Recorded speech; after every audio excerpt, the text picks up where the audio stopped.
Hello everyone. ये छोटा सा मगर इम्पोर्टेंट वीडियो उन बच्चों के लिए है जो अभी जस्ट क्लास 10th का एग्जाम देकर आए हैं। क्लास 11th में जो बच्चे साइंस स्ट्रीम के थ्रू कॉम्पिटिटिव एग्जाम्स की प्रिपरेशन करना चाहते हैं उनके लिए एक छोटा सा गाइडेंस वीडियो है। टीम कंपटीशन जो है वो अफोर्डेबल और फ्री एजुकेशन के लिए जाना जाता है और क्वालिटी एजुकेशन के लिए। ऐसा नहीं कि फ्री में कुछ ही पढ़ा दिया, फ्री में भी क्वालिटी एजुकेशन किस तरह से देते हैं, ये टीम कंपटीशन का एक तरीके से ट्रेडमार्क रहा है। जो बच्चे जेई की पढ़ाई करना चाहते हैं वो हमारे मोहित त्यागी यूट्यूब चैनल को यूज कर सकते हैं, और जो बच्चे नीट की प्रिपरेशन करना चाहते हैं वो हमारे कंपटीशन नीट चैनल को यूज कर सकते हैं। इन चैनल्स पर हमने सारे के सारे कोटा के बेस्ट से बेस्ट जो इंस्टीट्यूट है उसके जो बेस्ट से बेस्ट बैच के अंदर जो कंटेंट पढ़ाया जाता है वो सारा का सारा कंटेंट हमने यूट्यूब पर फ्री में डाला है और बहुत ही सिस्टमेटिक तरीके से पब्लिश किया। हमने कंटेंट को डंप नहीं किया है, मतलब हमने जिस तरह से पब्लिश किया है उसके बाद हम एग्जैक्टली आपको ये भी बताते हैं कि किस सीक्वेंस में आप सारे सारे लेक्चर्स को देख सकते हो जिससे आपका फ्लो अच्छा रहे। तो ऐसा नहीं कि सिर्फ और सिर्फ है ना पेड लेक्चर्स के थ्रू पढ़ सकते हो, आप यूट्यूब के थ्रू बड़े आराम से अच्छे से पढ़ सकते हो। हालांकि बहुत सारे बच्चों को ऐसा लगता है कि सर ना मैं पेड लेक्चर के थ्रू इतने सिस्टमेटिक तरीके से पढ़ पाऊंगा और हो सकता है कि मैं यूट्यूब के थ्रू उतने सिस्टमेटिक तरीके से ना पढ़ पाऊँ। तो ऐसे केस में हम लोगों ने कुछ पेड बैचेस भी निकाले, जैसे क्लास 11th के लिए ऑनलाइन बैच जो होगा 27 मार्च से स्टार्ट होगा और ऑफलाइन बैच जो जयपुर में स्टार्ट होगा वो 3 अप्रैल से स्टार्ट होगा। बैचेस को आप एड्यू कॉम्पिटिशन ऐप से बाय कर सकते हो या फिर 4x8 4x021 नंबर पे या फिर 7410900901 की जगह 8 भी लगा सकते हो। इन नंबर पे आप कॉल भी कर सकते हो। बट फिर भी हम हर जब भी कोई बैच लॉन्च करते हैं तो हम साथ में ये भी बताते हैं कि यार किस तरह से आप यूट्यूब के थ्रू हमसे अच्छे से पढ़ सकते हैं। यूट्यूब में फिजिक्स में किस सीक्वेंस से आपको पढ़ना है ये मैं आपको इस वीडियो से समझाऊंगा। फिजिक्स के अलावा मैथ्स और केमिस्ट्री में क्या सीक्वेंस रहेगी वो भी इसी वीडियो के डिस्क्रिप्शन में आपको मिल जाएंगे। फिजिक्स, केमिस्ट्री और मैथमेटिक्स के सारे जो लेक्चर्स हैं जेई के क्लास 11th के, उन सब की प्लेलिस्ट आपको इसी वीडियो के डिस्क्रिप्शन में आप मिल जाएगी। तो आपने सारी की सारी पढ़ाई को चैप्टर सीक्वेंस में अभी बता दूंगा और सारे के सारे प्लेलिस्ट आपके पास इसी वीडियो के डिस्क्रिप्शन में आपको मिल जाएगी। आप बड़े आराम से अच्छे से पढ़ सकते हैं।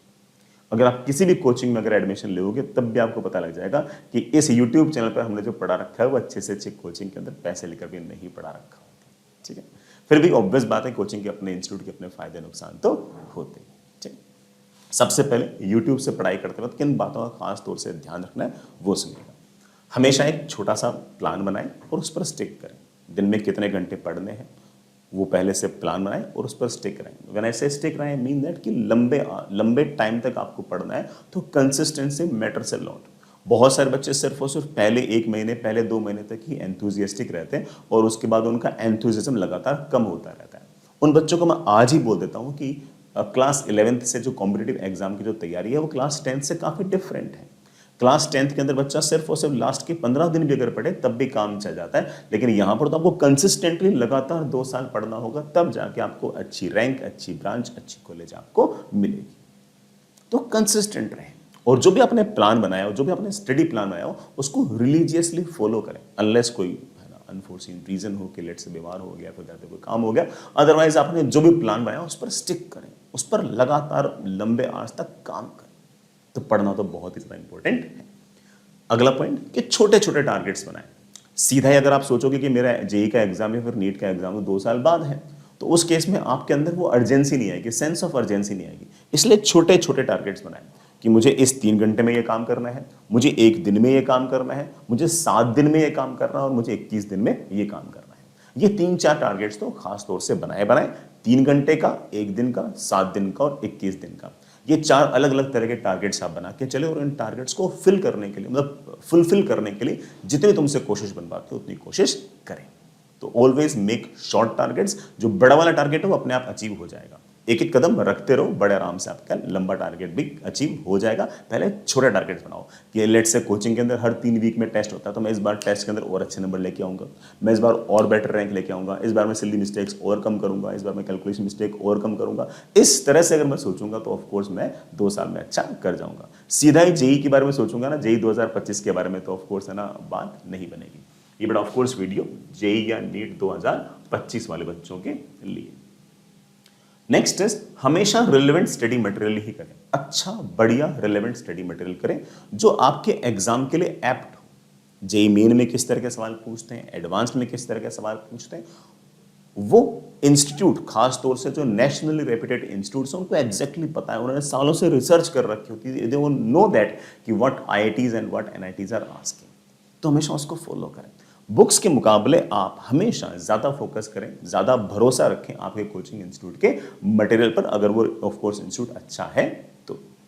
और होमवर्क करना प्राइम चीज़ है। अगर आपको आईआईटी जाना है, एनआईटी जाना है, अच्छी मेडिकल कॉलेज जाना है, तो सिर्फ और सिर्फ लेक्चर्स देखने से और क्लास अटेंड करने से बात नहीं बनेगी। आपको जितने ज़्यादा पॉसिबल हो सके उतने ज़्यादा सवाल करने हैं। एक्चुअल एग्जाम में तो सवाल पूछेंगे। बहुत सारे बच्चे मेरे से क्लास 11th में खत्म होने के बाद मिलते हैं और बोलते हैं कि सर मैंने तो क्लास 11th में सिर्फ और सिर्फ लेक्चर्स देखे, मेरा कुछ हो सकता है कि? तो मेरा जवाब ये होता है कि नहीं बेटा, कुछ खास नहीं हो सकता। आप क्लास 12th में ध्यान देना, सवाल करो, पेन चलाओ, तब जाके बात बनेगी। अगर टफ सवाल में इश्यूज आ रहे हैं तो आसान सवाल करो, मगर सवाल करो, सवाल लगातार करते रहो, करते रहो। Do as many questions as you can, count मत करो, बस करते रहो। Next is always have habit of revision. हमेशा ही जो भी आपने चीज पढ़ी हो उसको रिवाइज करने की आदत रखें। जब भी आपके कोचिंग के इंस्टीट्यूट्स वगैरह लगातार हो, उनमें लगातार आप रिवीजन कर सकते हैं। यूट्यूब से अगर आप पढ़ाई कर रहे हो तो उस केस के अंदर भी आप कम से कम हर 7 दिन में एक बार तो पुरानी चीजों को रिवाइज करें ही करें।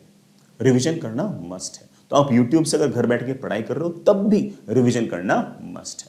कोचिंग वाला तो टेस्ट लेते हैं तो उससे पहले तो वैसे बच्चा रिवीजन कर लेता है, लेकिन अगर मान लो कोई बच्चा कोई टेस्ट सीरीज ज्वाइन करके नहीं बैठा, तब भी वो हर 7 दिन के अंदर एक बार तो कम से कम अपने खुद के नोट्स को रिवाइज करें और अपने खुद की भाषा में अच्छे से नोट्स भी बनाने की कोशिश करें।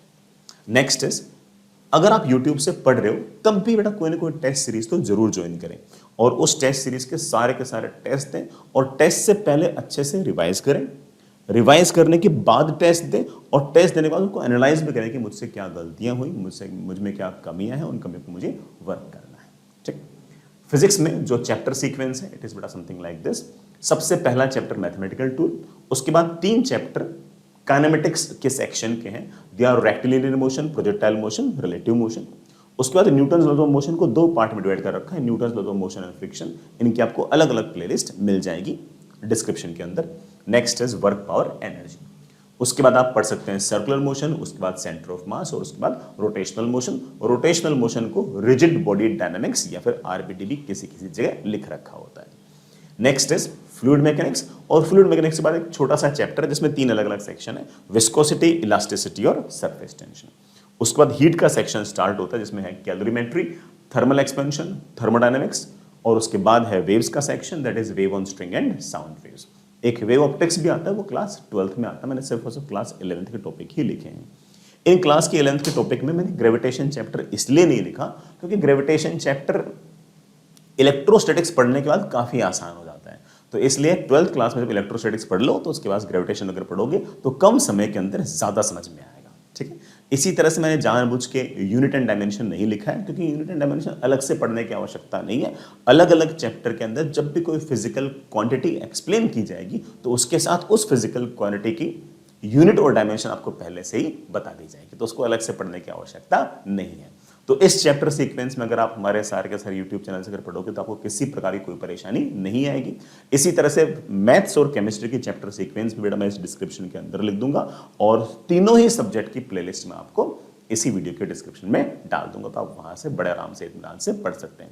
फिर भी किसी बच्चे को ऐसा लगता हो कि sir classes plus study material plus testing plus revision plus guidance plus mentorship, ये सारी चीजें सर मैं खुद मैनेज नहीं कर पाऊंगा, तो क्या सर आप हमारे लिए मैनेज कर सकते हो? ऑफ कोर्स बेटा, जैसे मैंने शुरुआत में वीडियो की शुरुआत में बताया कि हम टीम कंपटीशन उसको मैनेज कर सकते हैं और उसके लिए मैंने कहा कि हमारे पास क्लास 11th के लिए 2 बैच हैं, एक है प्रथम ऑनलाइन और एक है प्रथम ऑफलाइन।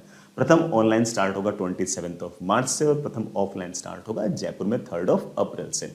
इनमें आप एडू कंपटीशन ऐप से एनरोल कर सकते हैं। किसी भी प्रकार की कोई शंका हो तो आप सपोर्ट नंबर पे कॉल कर सकते हैं, दैट इज 4x8 4x021 या फिर 7410900901। 1 की जगह आप 8 भी लगा सकते हैं। फिर भी अगर आपके मन में कोई बात हो, कोई शंका हो, कोई डाउट हो तो आप इस वीडियो के कमेंट बॉक्स में जरूर लिखें, हम रिप्लाई करने की कोशिश जरूर करेंगे। चलिए पढ़ाई करते रहिएगा, खुश रहिएगा, ऑल द बेस्ट।